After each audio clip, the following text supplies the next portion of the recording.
கிறிஸ்துவுக்குள் பிரியமானவர்களே, ஆண்டவர் இயேசுவின் விலையேறப்பெற்ற நாமத்தினாலே வாழ்த்துக்களை தெரிவிக்கிறோம். இந்த நாளிலும் கர்த்தர் உங்கள் வாழ்க்கையிலே பலத்த அற்புதம் செய்வாராக. யாத்திராகமம் 19ஆம் அதிகாரம் 3வது வசனத்தின் முதல் வார்த்தையாய் வாசிக்கிறோம்.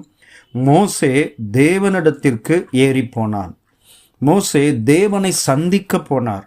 தேவனிடத்திலிருந்து வாக்குத்தத்தங்களை பெற்றுக்கொள்ள, தேவனிடத்திலிருந்து நியாயப்பிரமாணத்தை பெற்றுக்கொள்ள, தேவனிடத்திலிருந்து ஆலோசனையை பெற்றுக்கொள்ள, தேவனிடத்திலிருந்து வழிநடத்துதலை பெற்றுக்கொள்ள மோசே தேவனுடைய சமூகத்திற்கு போனார். தேவனோடு பேச போனார். இந்த காலை நேரத்திலே அருமையான சகோதரா சகோதரி, மோசே எப்படி தேவனை சந்திக்க போனாரோ அதே போல நாமும் கூட காலை எழுந்தவுடனே தேவனுடைய சமூகத்திற்கு அவரை சந்திப்பதற்கு போனால் அந்த நாளுக்குரிய எல்லா வழிகாட்டுதலையும் ஆண்டவர் கொடுப்பார். அந்த நாளுக்குரிய ஆலோசனைகளை கொடுப்பார். அந்த நாளில் நாம் என்ன செய்ய வேண்டும் என்று ஆண்டவர் தம்முடைய வசனத்தின் மூலம் கற்றுக் கொடுப்பார். ஆக அதிகாலையிலேயே தேவனை சந்தித்தால் அந்த குடும்பத்திற்கு ஒரு மிகுந்த ஆசீர்வாதமாக இருக்கும். அதிகாலையிலே தேவனை சந்தித்தால் நீங்கள் வேலைக்கு செல்லும் போது உங்கள் போக்கிலும் வரத்திலும் தேவனுடைய பாதுகாப்பு இருக்கும். இந்த காலை நேரத்தில் குடும்பமாய் எழுந்து கர்த்தரை சந்திக்க வாருங்கள். நிச்சயமாய் கர்த்தர் இந்த நாளிலே ஒரு பெரிய அற்புதத்தை ஆண்டவர் உங்களுக்கு செய்வார். பாருங்கள், அன்னாள் தேவ சமூகத்திற்கு தேவனை சந்திக்க வந்தார்கள். தேவ சமூகத்திலே கண்ணீரோடு ஜெபித்தார்கள்.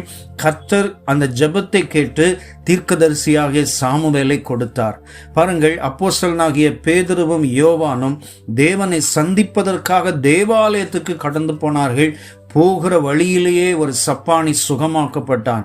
தேவனை சந்திக்க போகிற போதே அநேகர் தொடப்படுவார்கள், ஆசீர்வதிக்கப்படுவார்கள். உங்கள் வாழ்க்கையில பலத்த அற்புதம் நடக்க ஆரம்பிக்கும். தேவனை சந்திக்கிறதற்கான வாஞ்சை எழும்பும் போதே அதற்குரிய ஆசீர்வாதங்களை தேவன் கொடுக்க ஆரம்பிப்பார்.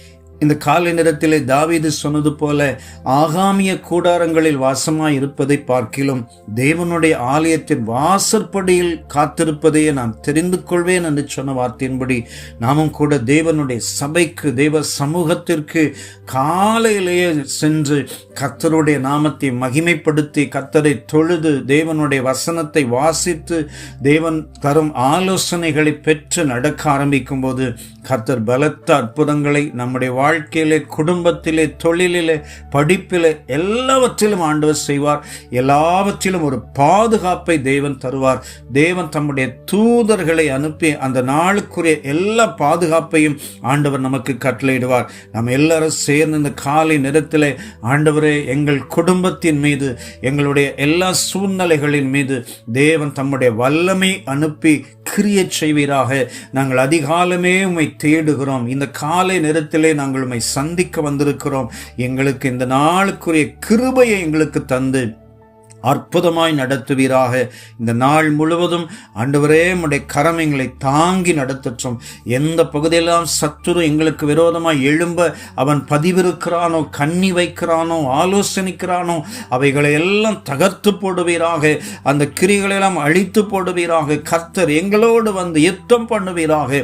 கர்த்தர் தம்முடைய நாமத்தை மகிமைப்படுத்தி பலத்த காரியங்களை எங்கள் வாழ்க்கையிலே செய்யும்படியாய் நாங்கள் உம்முடைய சமூகத்திற்கு வருகிறோம் என்று ஜெபிக்க. வல்லமை உள்ள பிதாவே, நல்ல தேவனே, இந்த காலை நேரத்திலே மோசே தேவனை சந்திக்க போனது போல நாங்களும் அதிகாலை மாத்திரமல்ல எல்லா நேரங்களிலும் தேவனை சந்திக்க நாங்கள் ஆயத்தமாக இருக்க நீங்க உதவி செய்யுங்க. எப்பொழுதும் தேவ சன்னிதானத்தில் இருக்க தேவன் கிருபை பாராட்டுங்க. இயேசு இரட்சகர் நாமத்தில் வேண்டுகிறோம் பிதாவே. ஆமென், ஆமென். God bless you. ஆமென்.